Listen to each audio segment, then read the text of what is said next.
महाराष्ट्रीय विधायक सम्मेलन 2023 के इस सम्मेलन में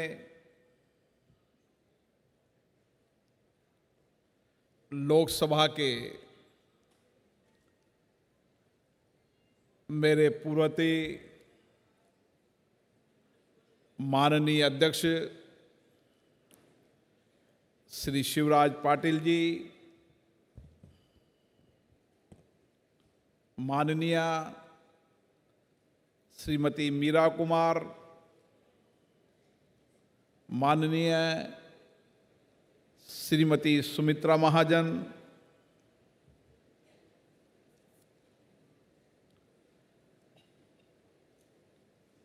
महाराष्ट्र विधानसभा के अध्यक्ष श्री राहुल नावेकर जी,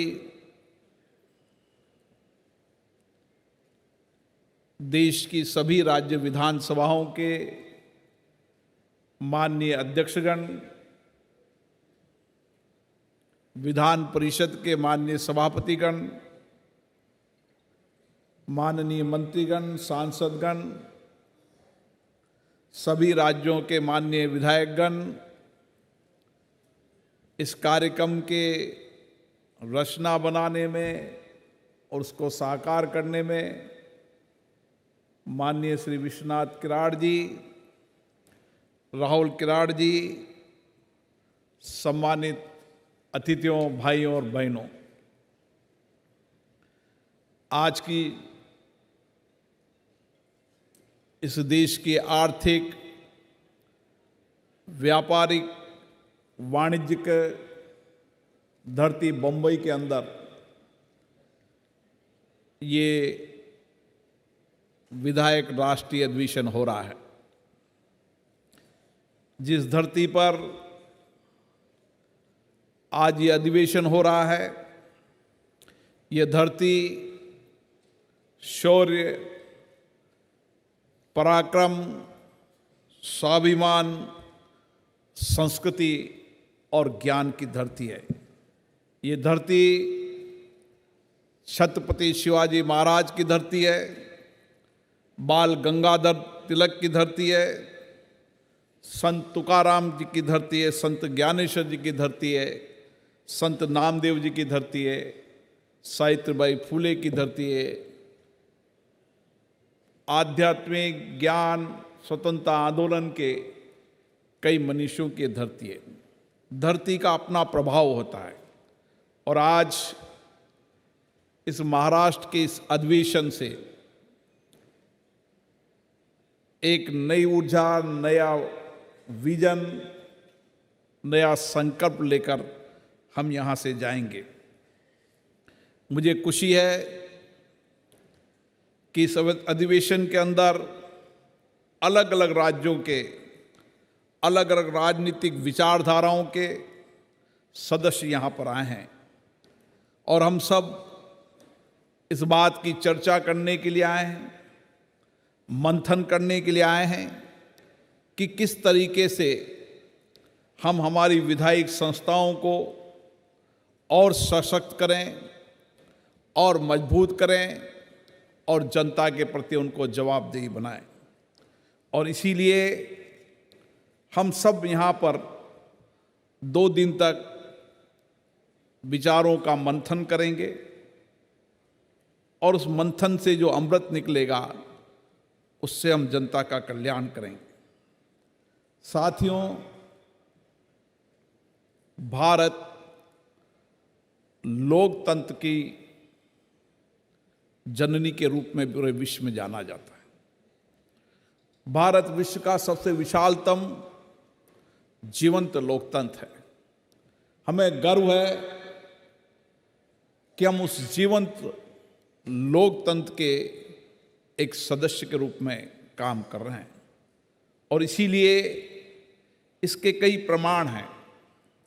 वैदिक काल के अंदर संसद, समिति, सभा के प्रमाण हैं।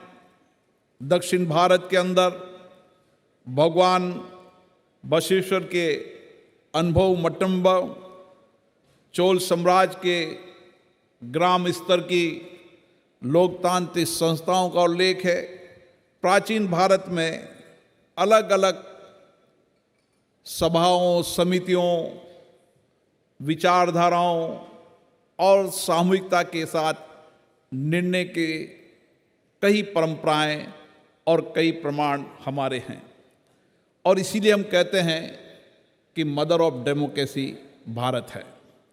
और इसीलिए आज भी हमारे आचार में, हमारे विचार में, हमारे संस्कार में, हमारी कार्यशैली में लोकतंत्र है। और जब आज़ादी के बाद हमने संसदीय लोकतंत्र अपनाया तो दुनिया के देश देख रहे थे कि इतनी बड़ी आबादी में ये संसदीय लोकतंत्र सफल होगा न होगा, लेकिन हमारी प्राचीनतम लोकतंत्र के संस्कार के कारण ये लोकतंत्र सफल भी हुआ और दुनिया के लिए मार्गदर्शन देने वाला भी हुआ। साथियों, हम इसलिए हमारे विधानमंडल हो, हमारी संसदें हो, उनके लोकतंत्र का मंदिर क्यों कहते हैं? लोकतंत्र का मंदिर इसलिए कहते हैं कि इस लोकतंत्र के मंदिर के प्रति हमारी आस्था है।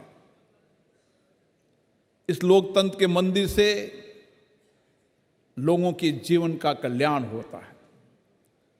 इस लोकतंत्र के मंदिर से हम लोगों के जीवन में परिवर्तन लाते हैं।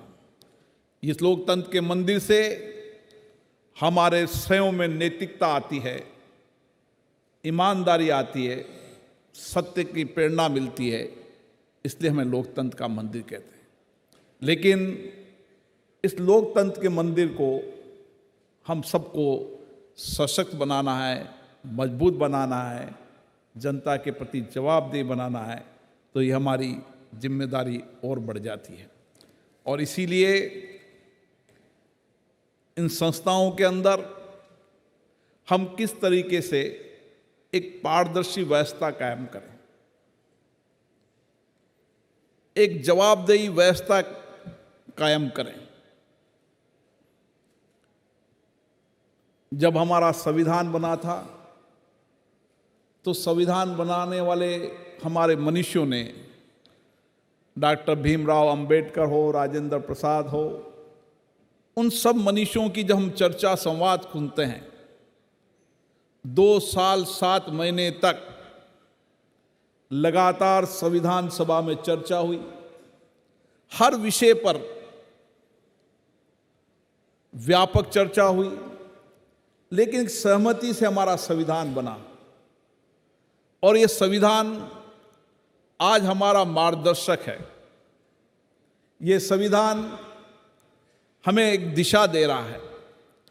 और हमारी संस्थाएं, चाहे विधानसभा हो चाहे लोकसभा, वह संविधान के अनुसार चलती है। और इसीलिए संविधान के इस आधार पर चलने के कारण हमारी जिम्मेदारी बन जाती है कि जो संविधान में दिया है उसकी रक्षा करने की। संविधान बनाते समय समता, समानता, स्वतंत्रता, बंधुत्व एक ऐसे विचार दिए थे जिन विचारों को लेकर हमें आज चलने की आवश्यकता है। और इसीलिए हम जहाँ पर इन संस्थाओं के बारे में चर्चा करेंगे, वहाँ व्यक्तिगत रूप से भी हमें अपने ऊपर भी चर्चा करने की आवश्यकता है। इसलिए इस 75 वर्ष की लोकतंत्र की एक लंबी यात्रा होती। हमने लोकतंत्र की यात्रा में लोकतंत्र को सशक्त किया, मजबूत किया। इस लोकतंत्र की यात्रा से हमने देश प्रदेश के अंदर विकास के नए आयाम खड़े किए। हमने इस कानून बनाकर जनता को अधिकार देने का काम किया। हमने जनता के जीवन को बेहतरीन बनाने के लिए काम किया। लेकिन लोकतांत्रिक संस्थाओं के अंदर हमें फिर से चिंता करने की आवश्यकता क्यों पड़ रही? हमारे पूर्व अध्यक्षों ने इन संस्थाओं की मर्यादा प्रतिष्ठा बनाने के लिए लगातार प्रयास किया। अब हमारी इस वर्तमान परिप्रेक्ष्य के इस अमृत काल में हमारी जिम्मेदारी और बढ़ जाती है कि इन संस्थाओं को हम कैसे और बेहतर तरीके से, प्रभावी रूप से एक आदर्श संस्थाओं के रूप में, आदर्श विचारों का मंथन करने के रूप में इन संस्थाओं को फिर से क्यों विचार करने की आवश्यकता पड़ी। और इसीलिए आज हमें संविधान के निर्माण के बाद जब संसदीय लोकतंत्र अपनाया था तो उस समय संसदीय लोकतंत्र के अंदर हमारी कार्यपालिका विधानमंडलों के प्रति जवाबदेही हो, विधानमंडल जनता के प्रति जवाबदेही हो और उसमें चुनने वाले विधायक जनता की अपेक्षाएं, आकांक्षाओं को पूरा करें। और यह समय आ गया है जब हम जनता की अपेक्षाएं, आकांक्षाओं को कैसे पूरा कर सकते हैं और जिन सदनों से जनता की अपेक्षाएं, आकांक्षाएं, समाज के अंतिम व्यक्ति की आवाज इन सदनों के माध्यम से होती है, तो हमें सदनों की मर्यादा बनाकर रखनी पड़ेगी। आज हम सबके लिए चिंता का विषय है। कई हमारे पूर्व वक्ताओं ने भी कहा कि संसद का एजेंडा देश और प्रदेश की जनता तय करे। संसद विधानसभा के एजेंडे समाज के अंतिम व्यक्ति में बैठा व्यक्ति तय करे। लेकिन आज संसद के अंदर, चाहे विधानसभाओं के अंदर, जिस तरीके का व्यवहार हो रहा है, जिस तरीके का आचरण हो रहा है, यह हम सबके लिए चिंता का विषय। सदनों में नियोजित तरीके से सदन को वैधान करना, सदनों को स्थगित करना, बेल में आके नारेबाजी करना, सदन कागज पढ़ने के लिए होते हैं, उन सदनों के अंदर कागज फाड़ने की प्रवृत्ति हो रही है। यह हम सबको कहीं ना कहीं चिंता नहीं लगती। हमारा विचार का विषय नहीं है कि आखिर जिन संस्थाओं को हमने मंदिर माना है, जहां पर हम जनता के कल्याण के लिए आए हैं, समाज के अंतिम व्यक्ति के जीवन को बदलने के लिए आए हैं, क्योंकि हम समाज का नेतृत्व करते हैं। जब एक बार विधायक चुनकर हम आते हैं तो किसी दल के विधायक नहीं, सब जनता के विधायक हैं। हमारी जनता की सामूहिक जिम्मेदारी बन जाती है। हमें सामूहिक रूप से उस जनता की कल्याण की जिम्मेदारी बन जाती है। और इसीलिए आने वाले समय के अंदर हम आने वाली पीढ़ी को क्या देना चाहते हैं? क्या रोज रोज सदन स्थगित होना? क्या सदनों में कागज फाड़ना, हंगामा होना? यह अशोभनीय व्यवहार हम सबके लिए कहीं चिंता का विषय तो नहीं है। और इसलिए बाबा साहब अंबेडकर जी ने कहा था, संविधान कितना भी अच्छा हो, उसको पालन करने वाले व्यक्तियों पर निर्भर करता है। इसलिए सदन, संस्थाएं कितनी भी बेहतर हो, कितनी भी जवाबदेही हो, लेकिन उस संस्थाओं में बैठने वालों के व्यवहार आचरण पर बहुत कुछ निर्भर करता है। और इसीलिए मेरे लिए तो हमेशा चिंता का विषय रहता है। विचारधाराओं के आधार पर, दलों के आधार पर मतभेद हो सकते हैं, नीतियों की आलोचना हो सकती है, मुद्दों पर विषय उठाए जा सकते हैं, कानून बनाते समय कानून के पक्ष विपक्ष में तर्क दिए जा सकते हैं, लेकिन कानून पे चर्चा न होना, नीतियों कार्यक्रमों पे चर्चा नहीं होना, मुद्दों पर चर्चा न होना, यह हमारे लोकतंत्र की एक अच्छी संस्कृति के लिए अच्छे संकेत नहीं है। हम लोकतंत्र की जननी के रूप में विश्व में माने जाते हैं। हमारी पारदर्शी लोकतांत्रिक व्यवस्था के अंदर पारदर्शी चुनाव, सत्ता का हस्तांतरण दुनिया के अंदर निर्देश दिशा देते हैं। दुनिया के कई देशों में सैनिकों के आधार पर सत्ता पलट का काम होता है, लेकिन हमारे यहां पर सत्ता का हस्तांतरण जनता के द्वारा होता है, जनता के देय मतों के आधार पर होता है। और इसीलिए मेरा आपसे विचार है कि इस मंथन पर हम यहां बैठे हैं, 2 दिन तक विचार पर बैठे हैं। मुझे अच्छा लगा जब राहुल जी ने, अलग अलग विधायकों ने जो अपने अपने विधानसभा क्षेत्र के अंदर जो नई प्रैक्टिस अपनाई, नए सामाजिक कार्यक्रम चलाए, लोगों की जीवन की बेहतरीन करने के लिए, उनके जीवन को बदलने के लिए सरकार की योजनाओं के बाद अपनी योजनाओं को लागू कर काम किया। उनका परिदृश्य, उनकी प्रदर्शनी मैंने देखी है। कई संस्थाओं के उच्च मापदंड मर्यादाओं के विचारों को भी मैंने देखा है। और आज भी कई राज्य की विधानसभा ऐसी है जब न सदन स्थगित होता है, न सदन में शोरगुल होता है, मुद्दों पर चर्चा होती है, वाद विवाद होता है, लेकिन कभी सदन स्थगित नहीं होता। हम सबकी जिम्मेदारी बनती है कि हमारा सदन भी ऐसा होना चाहिए। हम जब पीठासीन अधिकारी सम्मेलन में जब चर्चा करते हैं तो हमारे सब पीठासीन अधिकारियों की एक ही चिंता रहती है, बढ़ती बैठकों की संख्या, बढ़ते अनुशासनहीनता, सदन की मर्यादा कम होना, यह हम सबके लिए चिंता का विषय। और इसीलिए सदन का पीठासीन अधिकारी कोई भी हो, पूर्व में किसी भी विचारधारा का हो, लेकिन जब पीठासीन अधिकारी के रूप में वो बैठता है तो उसकी कोशिश होती है कि वो निष्पक्ष भी रहे और न्यायपूर्ण भी रहे।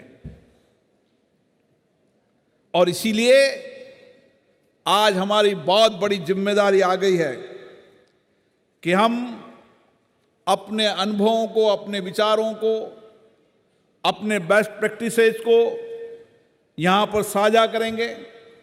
छोटे छोटे ग्रुप के अंदर जिन विधानसभाओं ने अच्छा काम किया उनका प्रेजेंटेशन होगा।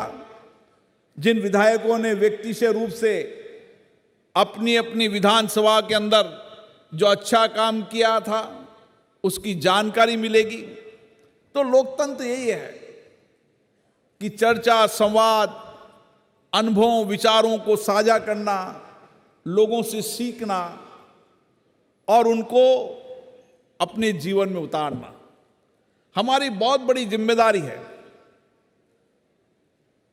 जब जनता हमें चुनकर भेजती है तो जनता हमारे कार्यों का अनुसरण भी करती है।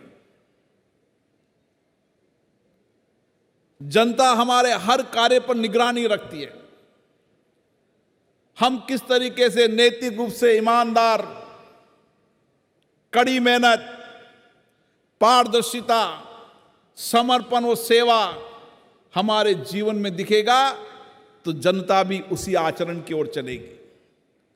और इसीलिए जनता जब चुनकर भेजती है तो इसलिए भेजती है कि मैं दूर दराज के गांव में बैठा हूं, मेरी बात भी मेरे विधायक, माननीय सांसद सदन में रखेंगे, तथ्यों के आधार पर रखेंगे और मेरी आवाज, मेरी बात, मेरी समस्याएं, कठिनाइयों का समाधान होगा। और इसलिए मेरा आप लोगों से ये आह्वान है कि हम इस अमृत काल में गुजर रहे हैं। माननीय प्रधानमंत्री नरेंद्र मोदी जी ने लाल किले से कहा कि हमें विकसित भारत बनाना है, हमें समृद्ध भारत बनाना है। और आज हमारे पास समर्थ नौजवानों की ताकत है, अपार जनशक्ति है, अपार प्राकृतिक संसाधन है, हमारा सशक्त लोकतंत्र है, हमारे विचारों, हमारे संस्कारों के अंदर देश और राष्ट्र के प्रति समर्पण का भाव है। क्यों नहीं हम इस सम्मेलन से जाएं, एक अच्छे विचारों को लेकर जाएं, अच्छी प्रेरणा को लेकर जाएं और अपने अपने विधानसभा के अंदर किस तरीके से एक बदलाव, एक नया परिवर्तन करें, समाज के अंतिम व्यक्ति में बैठे व्यक्ति के जीवन को बदलने का हमारा लक्ष्य हो। और आने वाले समय में इस 25 वर्ष के अमृत काल में मैं मेरी विधानसभा के अंदर जो अभाव में वंचित हैं, गरीब लोग हैं, उनको जीवन को बदलने की जिम्मेदारी मुझे दी है। मैं सरकार से भी मुद्दे उठाऊंगा, हर विषय पर लड़ूंगा, संघर्ष करूंगा, सामाजिक आंदोलन करूंगा, लेकिन मेरे क्षेत्र की जनता के जीवन में बदलाव प्रथम पंक्ति पर मैं लाऊंगा। ये लक्ष्य लेकर हम जाएंगे तो निश्चित रूप से एक बदलाव होगा। इस मौके पर यहाँ पर आप सभी पधारे और मुझे अच्छा लगा कि सब सामूहिकता के साथ मिलकर अपने अपने विचारों का आदान प्रदान कर रहे हैं। मुझे आशा है कि 2 दिन तक हम चर्चा, संवाद, चिंतन, मनन के माध्यम से एक नई दिशा लेकर जाएंगे, नई ऊर्जा लेकर जाएंगे, नई प्रेरणा लेकर जाएंगे और बदलते भारत में हमारा योगदान होगा और हम ही बदलते भारत की तस्वीर को पलटेंगे। आप सभी को इस राष्ट्रीय अधिवेशन के लिए बहुत बहुत धन्यवाद, बहुत बहुत साधुवाद।